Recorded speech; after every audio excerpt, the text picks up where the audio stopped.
Yo, what's happening, Raider Nation? It's your boy Soto here. You know what it is. Raiders versus the world. Talk about the team that the world loves to hate, your Las Vegas Raiders. All right, so live show. This is what we got going here for you guys. We already got a hater. It's all good. So quick story before we get started. I am officially off of McDonald's. Now, I normally only eat McDonald's breakfast, and I only get it like twice a month, maybe. Normally, I like to treat myself Friday morning. I'll go and, well, this week I'm like, you know what? I'm going to do it on a Tuesday morning. So I have the app. I order my breakfast in the app. Gives me a code. We all know the routine. Get in line, go to the drive-thru, roll up, give them my code. Okay? They're like, oh, we don't see it in the system, but it's all right. It'll pop up. All right, okay, fine. Go to the first screen where you go, the first window where you pay. I don't see it. He walks away, asks somebody something, comes back. Oh, keep going to the window, and they'll take care of it for you there. Okay, fine. I go to the window, and they're like humming and hawing, don't know what to do. They're like, can I see your phone? I'm like, sure, here's my phone. I had to close the app, so the code isn't there anymore, but you can see that I ordered, right? They take my phone to the back. They talk to whoever they need to talk to. They come back. Well, we don't know what to do. I'm like, look, I'm here. You know me. I've been coming here twice a month for like years. You see on my phone, on my app, that I ordered the food. You see that it's for your store. Just give me my food. And they're like, well, it needs to pop up on our screen. I said, look, let's just say I'm some international hacker, okay, that I'm able to hack into a multi-$100 billion company's app, right? And I'm able to place an order for free for like $5. Just give me my food. I'm going to defraud you for $5 freaking dollars. And they're like, well, I said, look, I got to get to work, okay? A lot of people are depending on me there. So I got to go. Are you going to give me my food or not? And they're like, well, I don't see it in my system. And I'm like, okay, you're going to let me leave knowing that I paid for it without my food. And they just sat there humming and hawing. So I said, so you know what? It's a blessing in disguise, because now I don't have to eat McDonald's anymore, even for breakfast.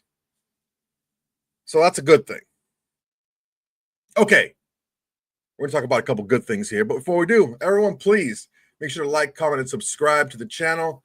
Hit the notification button, all that good stuff. Share it to your socials. If you're watching it on your phone, it's really easy. Hit the share button. Whatever social media you have attached to your YouTube, you can just share it right then there. It really helped me out, guys. Appreciate it.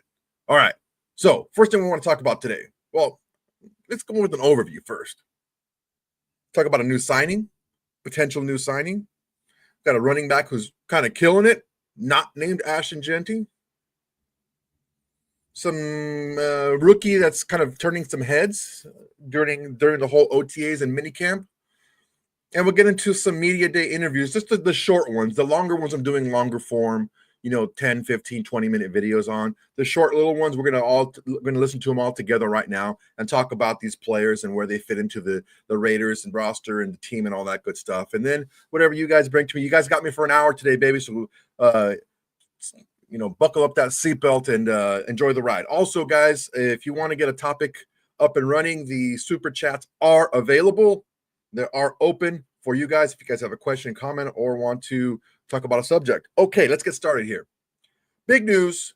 I think if any of you guys have been listening to me, either on this podcast or another one, you know that I felt the two, I wouldn't say weakest, but the two position groups that needed the most attention were linebacker and corner, for sure.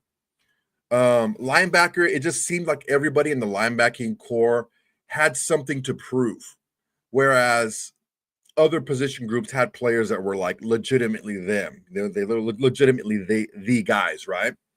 But the linebacker core at the time, we had a Landon Roberts. Now, the last time a Landon Roberts got consistent snaps, like starter snaps with the Steelers, he led the team in tackles. Okay. But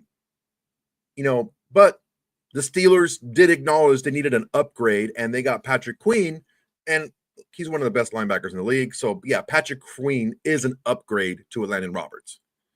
I don't think that's saying anything bad about Landon Roberts. So, Landon Roberts, last season got his, more than cut in half, his snaps cut in half, and his production dipped. So, okay, can Landon Roberts get back to that guy he was 2 years ago? That's a question mark. The other front runner for the starting linebacker job was Devin White. Devin White had some injuries the last few seasons. He fell out of favor where he was a captain with Tampa Bay, fell out of favor with the Eagles, played a little bit with the Texans, and then gets hurt. And then, again, another question mark around him. Then you had a bunch of young guys, got question marks around them, and a rookie who shows some promise, can play any linebacker role you want it to, right? But again, question marks around how he's going to translate from, Minnesota to the NFL. Well, in a interview, actually the media day interview, that video is probably going to pop out in the next couple of days or so, of John Switek, the GM. He said he's always looking in the waiver wire. He's always looking to upgrade this team, and he wasn't lying, because the very next day, the Raiders signed Jermaine Pratt, formerly of the Cincinnati Bengals. Now, linebacker, as far as linebackers go, he's an upgrade to what we've had. So he automatically becomes the best linebacker on this team. The last couple of years combined, he had 260 tackles or something like that. Last season alone, he had 140 some odd tackles, 2 picks. He forced 2 fumbles, and he recovered 2 other fumbles. So this is what Pete Carroll's looking for. All right. Being quick, fast, aggressive, a good tackler, knowing your assignments. That's like, the price of admission for Pete Carroll. Like, those are the bare minimum. Like, that's a guy that's like a backup dude. If you want to start for Pete Carroll, you have to know what you're doing, be where you're supposed to be, do what you got to do when you get there, and you got to create turnovers. That's one thing that Pete Carroll, it's a must for his defense. You need to get the ball. And Jermaine Pratt is a guy that's shown that he can do that. So on top of that, he's still relatively young. I think he's 27 or something like that. And he's a guy that can go in and really lead this defense from the middle. As of right now, it looks like Jermaine Pratt and Landon Roberts are going to be the starters. But anything can change. It's especially with Pete Carroll out there. Whoever plays the best, the guys are going to be there, and plays and practices the best, or the guys going to be there come game time. So the thing that we're looking at here with Jermaine Pratt, if he's so good, what was the issue with Cincinnati? What happened there? Well, a couple things. Number one, their defense just crumbled last season. It seems to me like they were prepping for so long to give a certain few people so much money that they let a lot of players go that were heavy contributors, especially on defense. Now, that's fine. You can do that, but you have to hit on your draft picks and you're kind of like middling to low, kind of like 1 year, 2 year free agent signing guys. And they weren't hitting on those guys. The rookie guys and the guys that they were bringing in free agency at lower cost were not hitting. So they ended up having a very bad defense last year. On top of that, Jermaine Pratt was far out playing his contract, and he asked for more money. And if anyone knows the Bengals and what nonsense they have going on right now with Shamar Stewart, if you don't know what's going on with the Bengals, quick synopsis, okay? The best sack guy in the league the last 2 seasons, both 2 seasons in a row, the leader in sacks, right? Trey Hendricks or Hendrickson, one of the two. That dude, Trey. He wants to be paid like he should. And the Bengals are like, man, no, I'm not going to do it. And Trey's like, okay, well, then I'm not going to play. And the Bengals are like, okay, well, we'll draft Shamar Stewart. He's going to be our sack guy of the future. Then they end up putting this language in the contract that doesn't guarantee all the money for some type of injury or something. I forgot exactly what it is, but basically it's not a fully guaranteed contract based on the language of the contract. So if something weird happens, he's not guaranteed the money. Nobody else has this language in their contract for first-round draft picks. Nobody. All first-round picks are 100% guaranteed every single red cent. So I don't know what the Bengals are doing, but they're screwing themselves over because you got a guy who wasn't super productive, has all the measurables in the world in Shamar Stewart, not super productive, and you're alienating him right away by being the only team that does this. Well, that just goes to show you what personally, I don't give a crap. I couldn't care less what the Bengals do with their team, but how that affects us is when you have a defense that underperformed, and then you have a captain, because Jermaine Pratt was a captain of that defense. You have a captain of your defense who underperformed, even though he did really well, asking for more money and kind of like creating more of a buzz. They're like, well, you know what? We can just cut him. And they cut him. It's nuts. It's nuts. I don't understand. You don't get better by cutting good players. Jermaine Pratt is a good player. I think Jermaine Pratt is the type of player that can do really well in a Patrick Graham scheme. He's a sure tackler. You can see by his statistics. Also, he has a nose for the ball. He can cover. He's got 2 picks, 2 forced fumbles, and 2 fumble recoveries. He knows about the ball. He was a captain, so he's got leadership qualities, and he's going to go into a defense that has some veterans in there, especially in the linebacking core, who, he doesn't have to shoulder all of the responsibility at linebacker. He's got guys around him that, know what they're doing as well. He's going into a defense that has, some talent on there and some superstars. So, the signing is a good signing. I think it's something that we were all looking at with like, I was hopeful and I was optimistic about this linebacking core before we signed Pratt. Okay, if and that's the thing, that's all these guys were an if these veterans round back into form, if these rookies or young players, take a step forward, then okay, we would have the ability to maybe have a decent linebacking core. But I think the addition of Pratt really bumps it up one for sure. As far as future moves go, there's, Jalen Ramsey could be available via trade. Jair Alexander is out there. He's free and clear. He could sign with anybody. There's Shaquille Griffin. I think Shaquille Griffin is probably the most likely because of his attachment and his history with Pete Carroll. He's the prototypical size, speed, length type of guy. He's, a turnover magnet type of guy. He's a guy that plays special teams still. So this is a guy in Shaquille Griffin who can come into the secondary and really, help right away. One of the things that we need to look at here is, John Spytek is not going to sit back kind of like a couple of groups did in the past. Look, last season, we looked at the quarterback position. We looked at the offensive line. We looked at these positions and we're like, it's not great, right? And they didn't do anything. We looked at our running back position last season, and we looked at it through training camp and, through OTAs, mini camp, even the preseason. We looked and we're like, it's not great. And we didn't do anything about it, even though we had a ton of cap space left. At the time, I didn't want to pay Josh Jacobs that much money, or the money that he got from the Packers, but I didn't know that we weren't going to use the money at all. I thought we were going to get offensive lineman, maybe get another running back from another team, a guy. Alex Madison, I liked him and all, but he wasn't a starting caliber guy where he was before. And we're just going to automatically just make him a starter? I don't know, man. But on top of that, we didn't re-sign Josh Jacobs, and then we didn't use the money at all. We had like $30 million in cap just sitting there. Okay, you have it there, but it's there for you to use.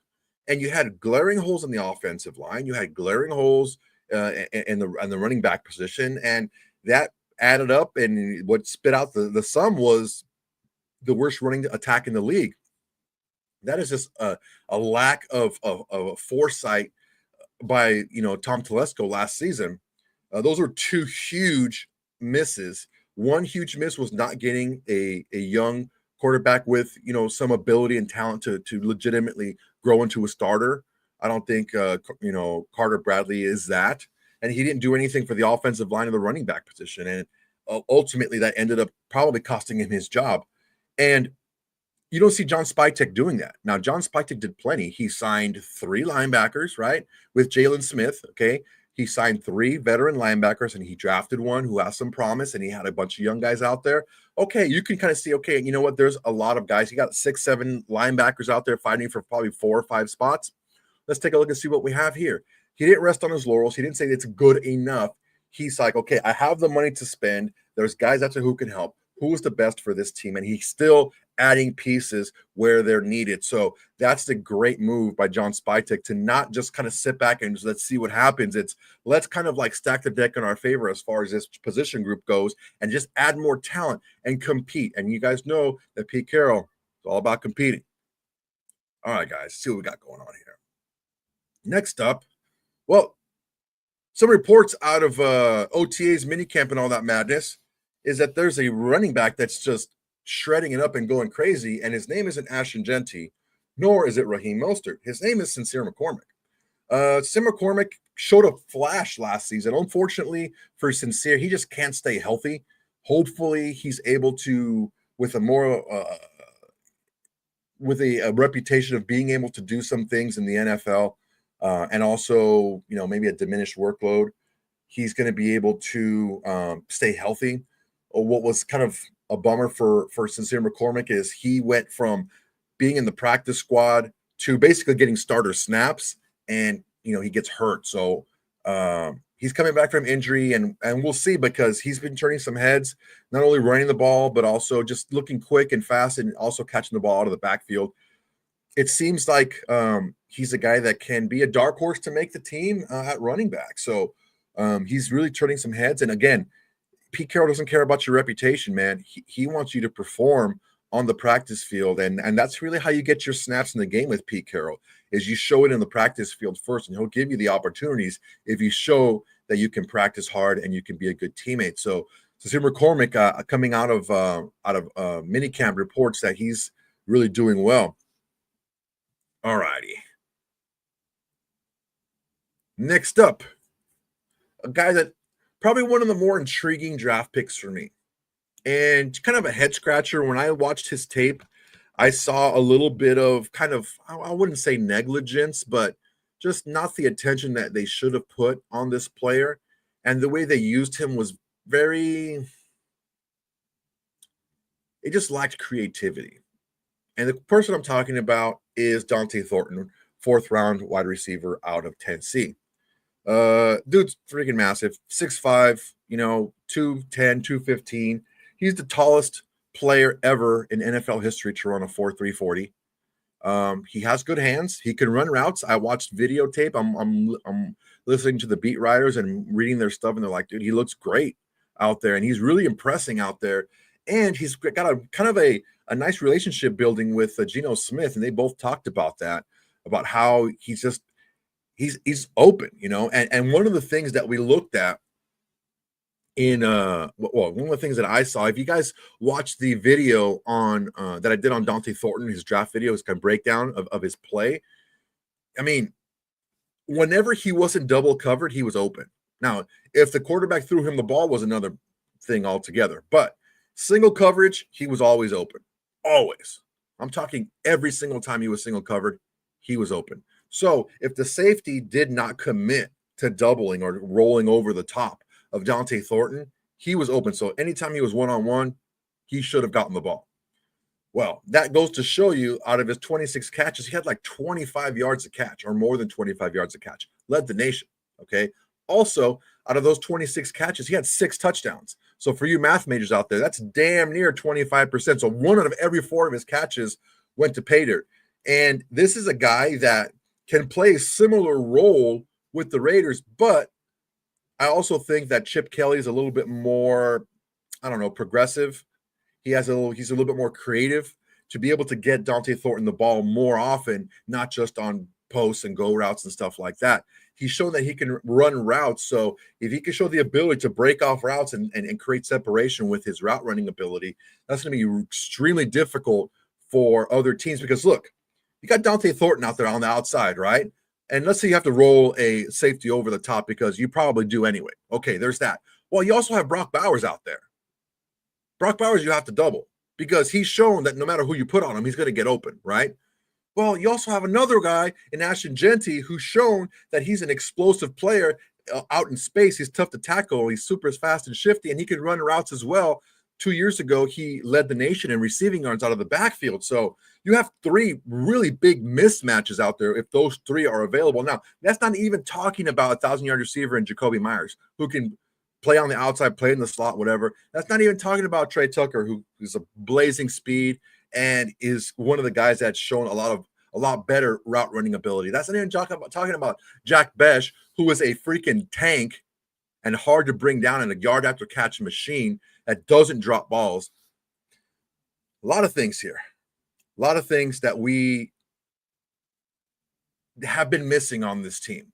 Normally, when you think of a Raider team, right, what do you think? Are you studs on the outside, big time tight end, running backs that can make stuff happen out of the backfield? The things that we're looking at here with these guys right now is these are young guys, and I don't necessarily even feel like they have to be like superstars. If they're just as advertised, if they just come in here or are just as advertised, these guys are going to have a pretty good season because you have a massive upgrade at quarterback. You have a massive upgrade at offensive coordinator. You have an upgrade on the offensive line. You have upgrades at running back and receiver and backup. I mean, there's just upgrades all over the place from last season. So I can see this offense really doing big things with for Pete Carroll and for Chip Kelly for sure. Kushmob 420. Did I miss something in a Carroll or Graham presser? I mean, Pete Carroll had a press conference today. He talked on media day. I just dropped the Pete Carroll media day interview today. You guys can check that out too. I'm going to drop the Pete Carroll presser from today at OTAs or the mini camp, excuse me. I'm going to probably drop that next week, my analysis on that. So I don't think there's anything super crazy. The last time I think Patrick Graham spoke, I already dropped that video. And you know what that leads me? That leads me to something else. I dropped the video on Patrick Graham on how he handled his interview at OTAs. The interview happened, I believe it was last week, and I dropped it like on Sunday or Monday or something like that. And what I said was that if, and here's the key point of this statement, if the defense does not improve, if the defense is still a bottom 5-6 defense, because look, the 3 years that we've had Patrick Graham, he was 26th in defense in the NFL, 10th, and then 26th. Goes to show you it hasn't been great. So if he's like 26th again in defense, Pete Carroll's not going to stand for that. Being a defensive-minded head coach, Pete Carroll's Rolodex is stuffed full of names of defensive coordinators who would love to be a defensive coordinator on the Raiders under Pete Carroll. So I'm not saying he's on the hot seat. I asked the question, is he on the hot seat? I'll tell you something right now. I know that Pete Carroll won't be very happy with him if the defense performs at a bottom 5-6 level in the league. So there does need to be some improvement in the play of the defense. I don't want to hear about injuries. I don't want to hear about any of that stuff because the NFL is what? A production-based business. You got it right. It's all about production right now. And I understand. I think Patrick Graham is an excellent head coach. I think he's a very good head coach. Excuse me. Rewind that. I think Patrick Graham is a good coach. All right. There was a lot of moving parts that led to Patrick Graham coming back. I always felt that if Patrick Graham did not get a head coaching position, the best avenue for him or the best route for him to get a head coaching job was to come back to the Raiders because these are his guys. They know his system. He knows the players. He's going to have the most familiarity with them and the most, probably the most percentage-wise, the more likelihood of having a good season with guys he already knows and they already know him. Well, most notably, he turned down a defensive coordinator job with the Bengals, and there were some other teams out there looking at him as well. But he was really zeroing in on that head coaching job with Jacksonville. Well, Jacksonville was stringing him along. I think Robert Saleh was stringing. They were stringing Robert Saleh along as well, and they really wanted Liam Cohen. Well, when Liam Cohen said, "I'm going back to the Bucks," the Jags said, "Okay, Saleh and Graham, we're going to fly you out, and we're going to have in-person interviews with you." Well, they were supposed to fly out, and as they were, I guess the day they were getting ready to fly out, news broke Liam Cohen is now the Jags head coach. Well, when that musical chairs kind of stopped, that carousel, because the Jags was the last job to get filled as head coach, there was very few defensive coordinator jobs out there. Robert Saleh went back to the Niners because of the familiarity there, and it wasn't like, he was a consolation prize. I think we all wanted him to go back there, and Pete wanted him as well. But it's not like it's a foregone conclusion or a foregone conclusion that Patrick Graham is the heir apparent to Pete Carroll. He does have to produce. This defense does need to improve. It needs to improve not only in points per game, but also in turnovers. They're also one of the poorest turnover teams in the entire NFL in Patrick Graham's tenure. That needs to change. So if those two things don't change, yeah, I do think that Patrick Graham may be in trouble. And that's just the long and short of it, guys. That's not me wishing on it, or that's not me hoping that it happens. It's just the straight up truth. Pete Carroll's not going to stand for that. Being a defensive coach, having a defense that performs that poorly, yeah, that's not going to fly. It wouldn't fly with me. I don't know. I don't think it would fly with you guys either. Yeah, baby, hit that like button. How many likes we got out there, guys? How many likes we got? Just to let you guys know, I'm going to try my best to make Thursday at 5 p.m. Pacific my live show time day, just because I want to get you guys some stuff out there, in the mid evening or the later evening into the night. For all you guys over on the East Coast or East Coast time. Yeah. All right. So what we're going to do here is we're going to take a listen to some media day interviews. Short. They're all short. They're all only a couple minutes. But we're going to talk about it. The first guy we're going to talk about is Aidan O'Connell. Now, Aidan O'Connell is in a little bit of a difficult situation here. He did have quite a few head coaches and offensive coordinators and stuff like that in his tenure with the Raiders. And the issue that we're looking at here is even when given the opportunity, I don't know that Aidan O'Connell was consistently at the level that we need a starting quarterback to be. Also, he's a little bit slower. And in the current NFL, the way it's played, there's very few players that play like that. Very few quarterbacks that are just arm and no mobility. There's a few out there, but not many. And if you are going to be that type of guy, what you do have in arm talent better be pretty high end. And I think Aidan O'Connell is pretty average to above average in the armed category there. So he's going to be a backup, fighting for a backup position. I don't see him being a third stringer. I think he's not a backup here. He's going to go move on somewhere else.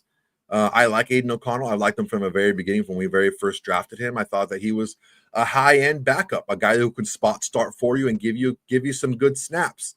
Either spelling an injured quarterback mid-game or even maybe starting a game here and there. But let's listen to what Aidan O'Connell has to say in this quick interview with Amber Theo Harris.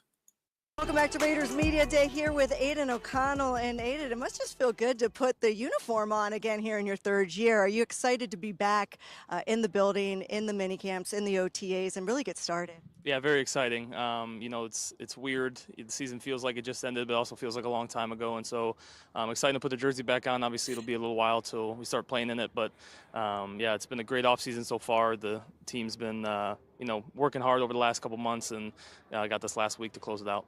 First two seasons here with the Raiders, you get the opportunity to start. We see what you got, and you're able to compete now in that quarterback room. Just tell me about bringing in Geno Smith and what the quarterback room has been like with him here. Yeah, it's been really a dream come true. A huge fan of Geno, his game, and then obviously getting to know him as a person over the last couple months has been super fun. Great player, fun to really just bounce ideas off him. Obviously, he's a a veteran in year 13, and so played a lot of football, seen a lot of football, and definitely trying to learn as much as possible. How about Pete Carroll? He really has been known as a player's coach, but also somebody that has the plan. You got to stick to the plan because he's proven that it works. What were your first impressions early on of working with Pete Carroll? Yeah, first impressions were definitely he's going to be a fun coach to play for. Even from our first team meeting, there was a lot of energy, a lot of excitement, and really the impressive thing is that's carried through over the last couple months. It hasn't waned at all, and every day you know what you're going to get from Pete. He's going to be excited. He's going to be happy to be out there, and also pushing you to work hard and compete, which is awesome to have that combination.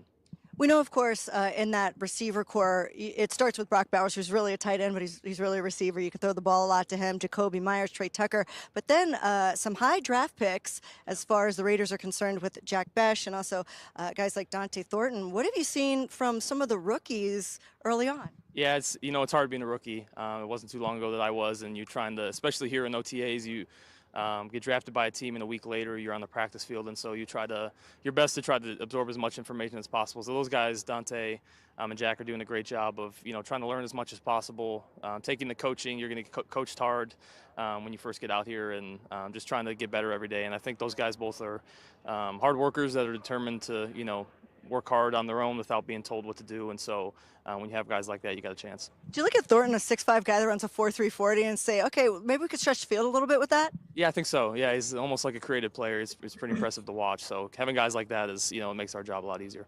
And also in your first year, you knew what it was like to have a solid back like a Josh Jacobs behind you, and now you get Ashton Jeanty in here.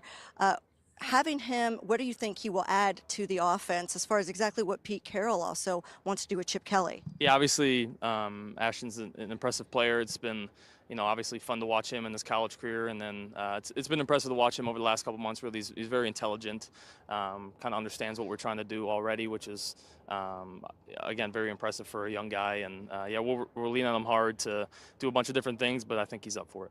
And Aidan, I know you like the Raiders jacket. Yeah. Do you think we can get one for your wife? Do you think we can get him to send her one? That would be great. That'd be great. I have to get her size, but that would be great. I think she'd love it. All right, Raiders image. We're going to get her size. You got to get Mrs. O'Connell the jacket. Thanks a lot, Aidan. Congratulations on being back here in your third year. We're looking forward to seeing what it holds for you. Thanks. Good to see you. All right. First off, yeah, that jacket's pretty dope. I like that jacket. Look, you can see it in Aidan O'Connell's face. Where they're like, oh, yeah, you get to compete. And he's like, yeah, I'm not going to win this starting job. And he shouldn't. He's not as good a player as Geno Smith is. Again, I like Aidan O'Connell. I think that if you don't have a clear number one at quarterback, you probably don't have a number one quarterback. Geno Smith is a number one quarterback. He's the unquestioned starter for the Raiders. And I think Aidan O'Connell is the perfect backup. He's a guy that you can count on. He's dependable. You know what you're going to get. He's not an erratic player. He's a guy that can run the offense for you. He's not going to do anything spectacular. But again, you get a good running game behind him. You're stout on defense. He's going to be able to win you some games if he needs to go there and at spot starts. So I really have high hopes for Aidan O'Connell going in a backup role. And when it's more defined, he's not like, well, maybe I can start and if I do better of this. No, you're a backup, dude. Be the best backup you can be ready to start if you have to, but be the best backup you can be out there. I think that's going to be a very good suite. You can make a lot of money and play a lot of years if you're a solid backup in the NFL. All right, next up we're going to have Brock Bowers. Now Brock Bowers, all everything, dude. Dude's all everything, right? He showed last season, no matter who you put on him, he's going to be able to get open on you, not just with his size, but his route running ability is a lot better than what we were shown with Georgia, at Georgia. He just showed to be able to get open against anybody out there. Linebackers, safeties, corners, double teams, rolled coverage, anything, bracket coverage.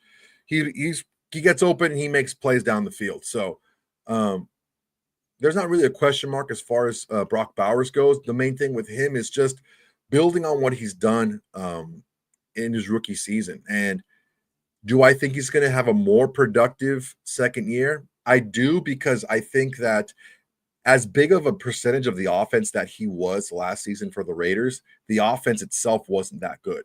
I think the offense is going to be much better. So in turn, even if he's a smaller percentage of the offense because of Ashton Jeanty, because of, I'm talking new players now, because of like Jack Besh and like, Dante Thornton and maybe even like Tommy Malott, something like that. And then let's not forget, Trey Tucker and fellow 1,000-yard receiver Jacoby Myers.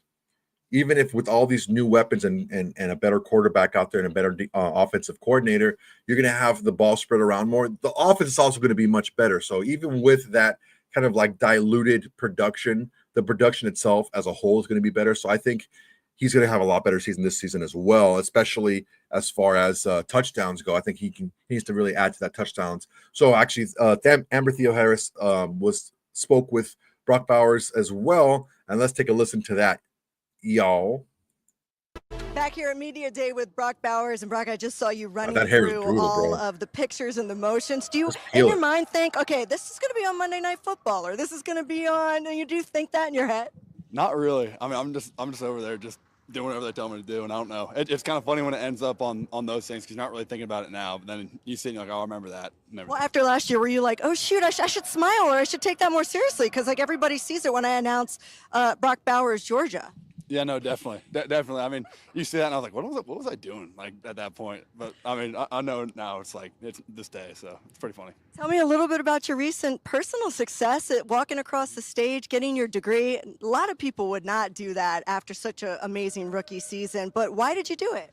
Yeah, a lot of it was just to finish where I started and just kind of get it done. And also, my parents had a big impact on me to go back and finish it just because education to them is important, and I wanted to get it done. Do you feel like you're making a transition from rookie to veteran? And are some of the young guys like Jack Besh and Dante, are they coming up to you and picking your brain a bit as a pass catcher?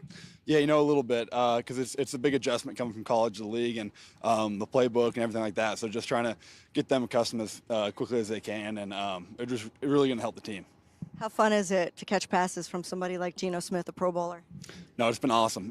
Geno's been great. He throws a good ball, obviously, and then makes great decisions. So I'm excited to see what he does this year. Best part of Media Day? Best part of Media Day? Other than this interview. You're like, none of it. The headshots weren't bad. You like the headshots. I would have thought that's the last thing Brock Bowers is quick. It's like a minute long. It's like 30 seconds, yeah. Brock Bowers, supermodel. All right, thanks for being here with us. We can't wait to see you back out there in your second year. Sweet, thank you. All right, that was Brock Bowers. Look, man, we were without Brock for a little bit because he was out, finishing up and graduating and all that good stuff, which is amazing. You finish what you started. Promised his parents he'd do it. Once he came back, I think he was a little bit in catch-up mode because he saw everyone else that gelled together, in the mini camp and OTAs and all that stuff because of, getting together and being under Pete Carroll and kind of feeling the vibe from him.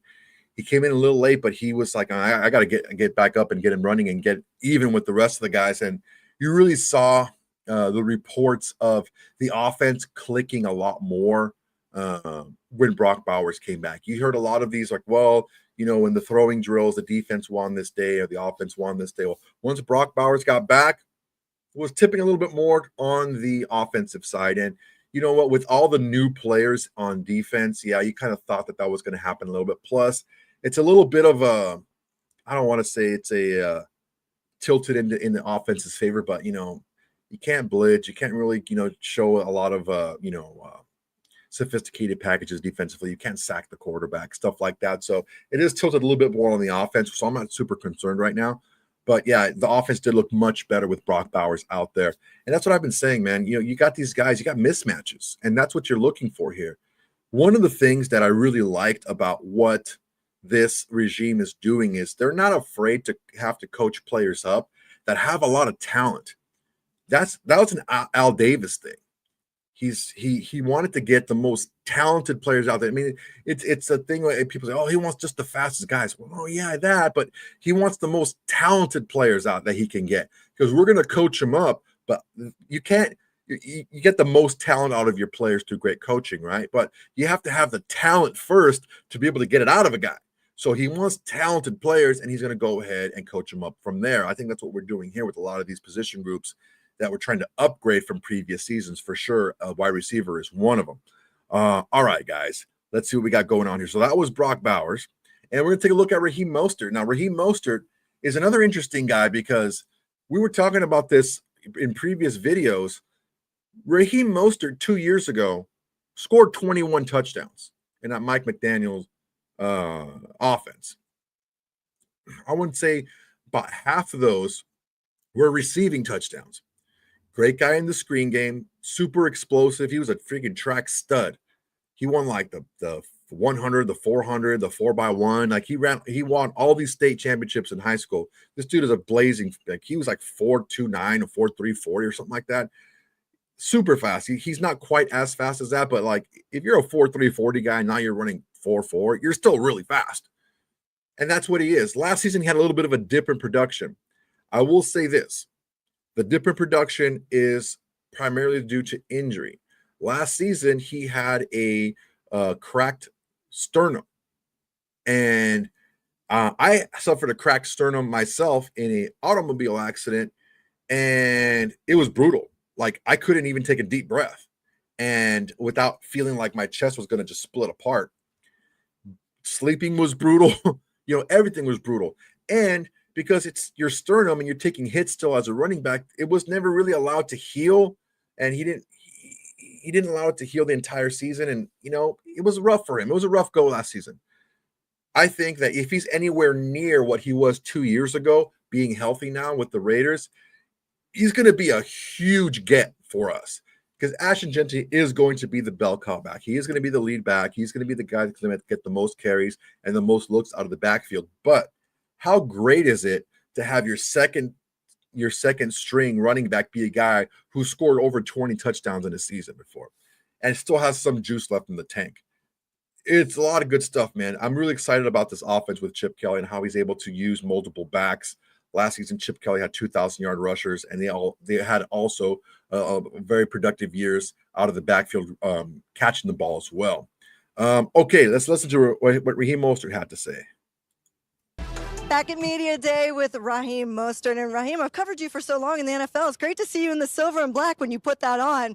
Were you like, I feel a little bad now? I'm not gonna lie, this colorway is clean. I love it. It's nice, the silver and black. I got to get used to that. Yeah. Got to get used to silver and black because I made a mistake the first time.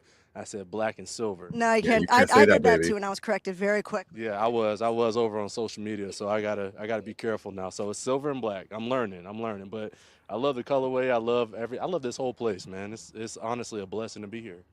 And you get reunited with Chip Kelly. What a full circle moment. 11 years in the NFL, and you first are drafted to the Eagles, and you play under Chip Kelly.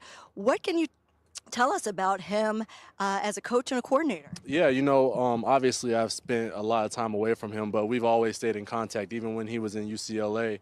And we would have practices out there, and we would just reconnect. And, just over time, we just had that bond, that relationship, and he understands the type of player that I am, and especially coming into this situation, he knows that, you're going to get a guy that's a high-caliber player, respectable, a guy that's going to work his tail off and put his life on the line for his teammates. And he witnessed that in Philly and even when we were both in San Francisco. So we have a great relationship, and he challenges me every day, and he knows that I'm gonna step up to the challenge. I'm trying to think back to those teams. Was Shady McCoy on the team at that time? No, he wasn't. No, okay. I was wondering, because I'm thinking you're now a veteran and you've got somebody like Ashton Jeanty coming in. So that relationship of being able to, he's probably picking your brain a little bit. What is your first reactions of Ashton as a rookie? Well, honestly, we met in New Orleans.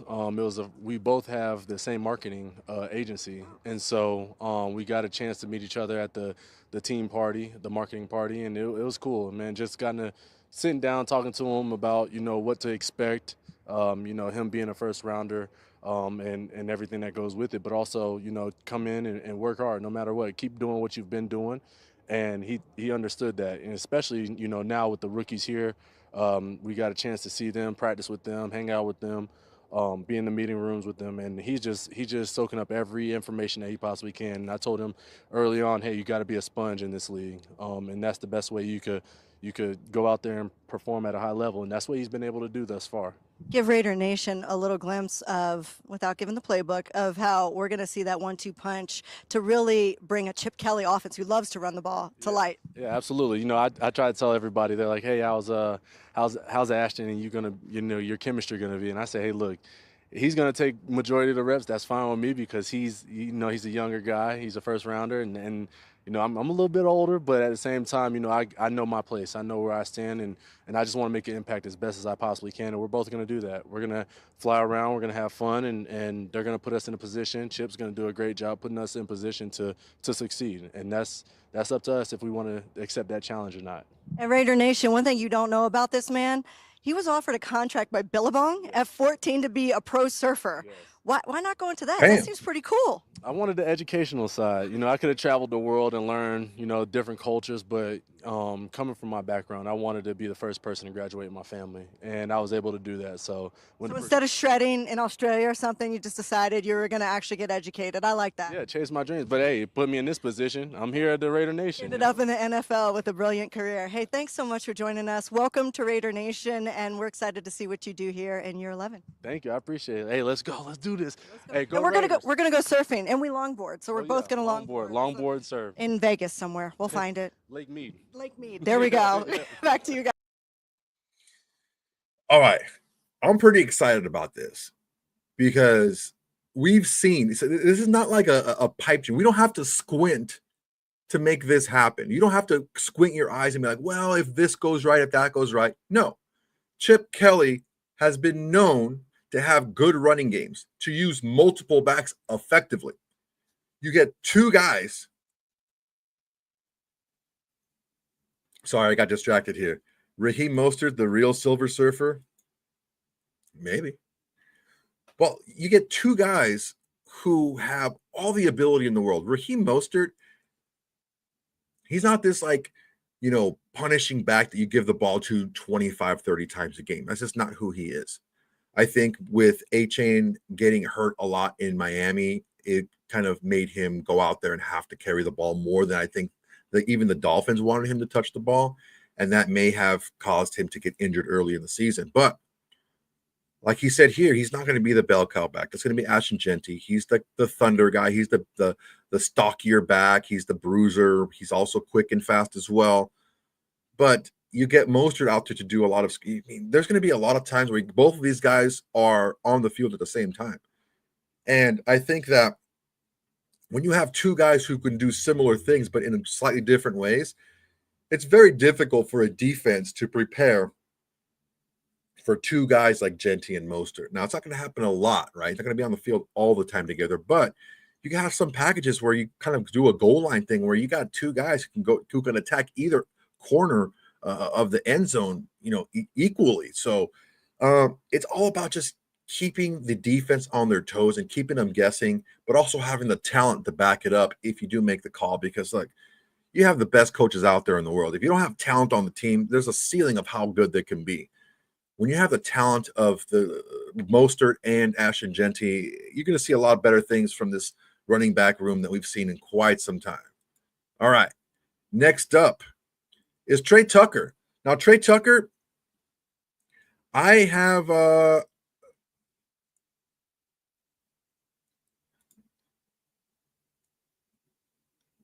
Cheeto Linus, welcome, bro. It's your first time here. Welcome. God damn it. Welcome. Hope you like the show. Make sure to like, comment, and subscribe, people. Don't be like that. Like, comment, and subscribe. It's just a click of the button.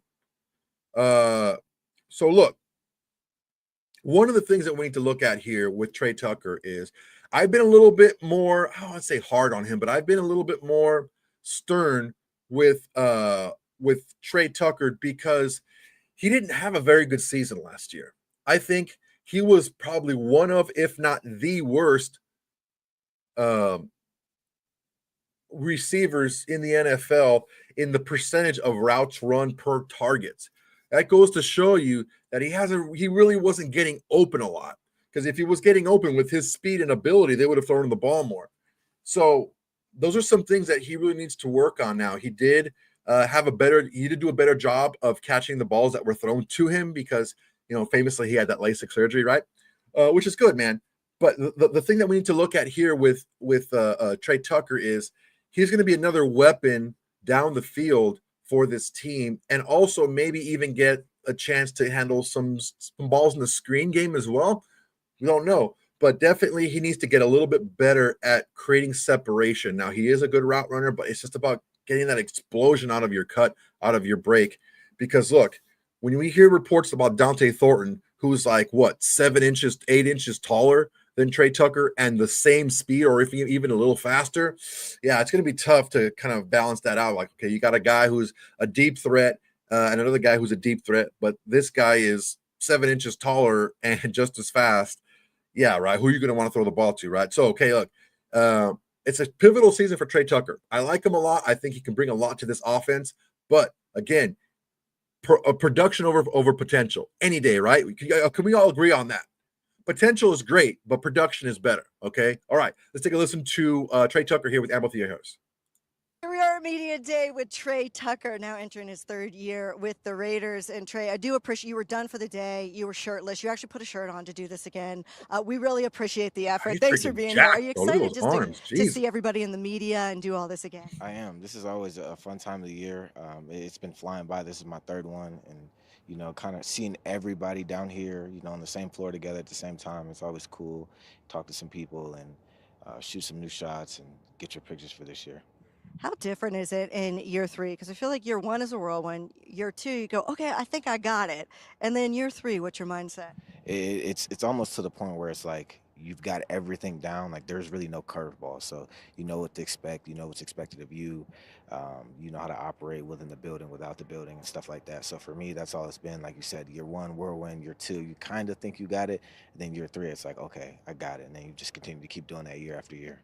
What do you know about Chip Kelly's offense? I know it's very early and you guys are just getting acquainted, that you think, wow, I could really take advantage of this offensive mind that's had a lot of success in different aspects of this game. It's very fun, very exciting, and very explosive. That's the 3 words when you talk about a Chip Kelly offense. I mean, throughout all the OTAs we've been doing and stuff like that, it's been a great battle against us in the defense. And, we've been getting them, they've been getting us. But, I've known Chip Kelly for forever, back to Oregon, and they had those guys. So, I'm very excited, and I'm glad he's our OC. Explosive. So if only he had a guy that ran a 40? 4.3. A 4.340 that might be usful in that? 100%. Yeah, we've got a lot of speed on the offense, and I know for me, when we got him, I already knew instantly like it'll be very fun, and I know that he'll use me the right way, and all those things. And like I said, it's been very evident through all the OTAs. We've been getting the defense. You ask them, I think we're up a few points, but it's just been great, and he's just very smart and just very, very, very creative. So I'm very excited for the year. And do you feel like, especially with a guy like Brock Bowers getting so much attention, he will from defenses, no doubt, this year, and then you've got Jacoby Myers, a veteran who obviously can pull double teams. Do you feel like that will open up some opportunities for you? 1,000%. I mean, like you said, Brock's one of the best in the league. So is Jacoby, and those guys work parts of the field that they're definitely the defense will be aware of. So for me, to be able to win in the deeper part of the field is very crucial, and it's very exciting because I'm pretty sure I'll get some one-on-ones, and for a guy like me with speed, that's all you can dream for. What have you seen from some of the young guys? And I know Pete Carroll says we create a competitive environment, but that wide receiver room looks exciting right now with these young draft picks. Really, really excited. I mean, Jack and Dante, first to start off, they're phenomenal people. That's what you always look for, especially as you get older. For phenomenal people, they're willing to learn, they work hard, and the physical part that'll be there. Obviously, they got drafted, and we picked those guys, and Tommy as well. Coming from quarterback to receiver, that blows my mind. He's handling really well. You couldn't even tell, honestly. So all 3 of those guys, phenomenal people, and Dante, he's a specimen. He's 6'5", runs a 4.3. Jack's just tough as they come, and Tommy's just smart and resilient as they come. So that's a great job from the guys upstairs getting those guys, phenomenal people, and I think they're going to have a really good year for us as well. Do you ever argue with Dante? Like, it's much harder to run a 4.3 when you have a shorter stride, so I'm technically faster. See, he's 6'5", right? How tall are you? 5'9". See, I think that you could argue that you're faster. 100%. And like I always tell him, he should say he's faster, but at the end of the day, For me, it's like, I asked him, "Do you run track?" I didn't run track. I'm like, "Well, I did." Just look at the resume and all that stuff. So, but definitely good to have another guy in the room that's running like that, because it just makes everything competitive. And he'll say he's faster, I'll say I'm faster. Some guys will say, so it's all great, and he's gonna be really good for us too. It's an exciting year for the Raiders offense. Can't wait to see what you do out there in year 3. Appreciate it. Thank you. Back to you guys. All right. So look, I don't know that necessarily going to be like the odd man out here, because Pete Carroll has never gone a season carrying less than 5 receivers. Normally he carries 6, but the least amount he carried, I think, is 5. I looked this up. So let's just do the math here, okay? You have Jacoby Myers, and then there's Trey Tucker, and then go by draft position. There's Jack Besh, right? There's Dante Thornton, and then there's Tommy Malott, let's just say. Because look, Tommy Malott runs a 4.39 40. He's in the 4.3 still. So if you get one of the other guys in to play receiver, you can have Malott as a special teamer type of guy. But still, I think that there's a place on this team for Trey Tucker. Again, it's very difficult to stay on a squad if you're not a starting producing receiver, if you don't play special teams. You got to be able to play special teams. So look for that. Look for Trey Tucker to play more special teams, because you got to make yourself useful, man. And if you're not going to be out there for a ton of snaps offensively and be a huge part of the offense, even if you're not out there catching a lot of balls, you just got to be out there and play. But if you're not out there, yeah, man, it's going to be difficult for you to stick around. So watch these guys that don't play special teams. Some of these guys like that we have on the roster that are 3, 4, 5 year guys like that don't play special teams. Those receivers are probably going to get cut. So I'll look for big things from this wide receiving core for sure. Raider Black, thank you very much for the super chat. I really appreciate it. Let's take a look at what we got here. Great job. So I think this team will exceed expectations this year. I agree, man. The over under 7.5 wins, man. I think that with the offense that we have, the upgrades, because look, the 3 most important people on the field are your head coach, your starting quarterback, and your offensive coordinator. Those are the 3 most important guys. And we got massively better at those 3 positions. Okay. You have Pete Carroll. Now, look, I liked AP. I was on board with AP and everything, but you could only hope that AP over time would turn into what Pete Carroll is right now. That's like his ceiling, the top off, right? Defensive background guys, rah, really good, connecting with players and good motivators. Yeah, that's what you want him to turn into. But Pete Carroll's already that, number 1. Chip Kelly is a massive upgrade to Luke Getsy and the law firm of whoever we had last season. I forgot his name. Or I forgot their names. Turner and Turner. Father and son tandem. On top of that, Geno Smith is far better quarterback than who we had last season or the season before. I think arm talent wise, I think that he is very similar to Derek Carr, maybe even a little bit stronger arm, and he's a whole lot more mobile.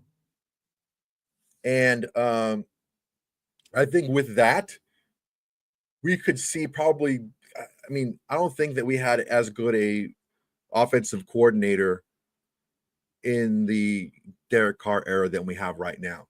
So imagine that, a more mobile Derek Carr with a slightly stronger arm and a much better offensive coordinator. Looks pretty good. Sounds pretty good, right? Sounds pretty good to me. Oh, come on, dog. Please.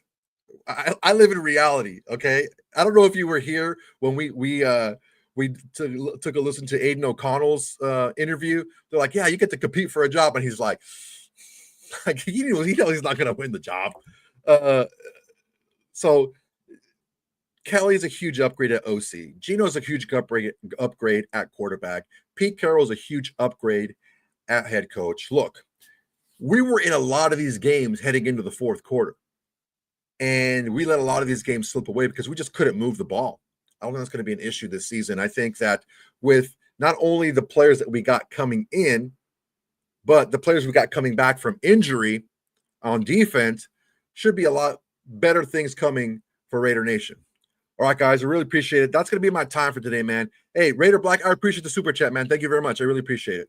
Guys, every single cent that you guys send me, I put back into this show. This stuff ain't cheap, man. Editing, software, all this stuff. It's not boo-hoo because, you know, I've been paying it out of my own pocket, and that's fine. But I just want to let you know, I'm not just like running away and putting this in my pocket and running around and throwing it in the strip club. Or maybe a little bit. But I'll tell you one thing right now. I do this for Raider Nation, man. I do this for all of you. I hope you guys appreciate it, man. Check out my live show. I'm going to try my best to make 5 p.m. on Thursday my spot. So, guys, please hop on whenever you get the chance between 5 and 6 on Thursdays, Pacific time. I'm going to be here with the content for you. I really appreciate you guys. Everyone, please make sure to like, comment, and subscribe. Share it to all your socials. Tell your friends, tell your haters, tell your mamas, tell everybody. Raiders versus the world's greatest and going to Raider Nation today. All right, guys, that's my time. Until next time, everybody.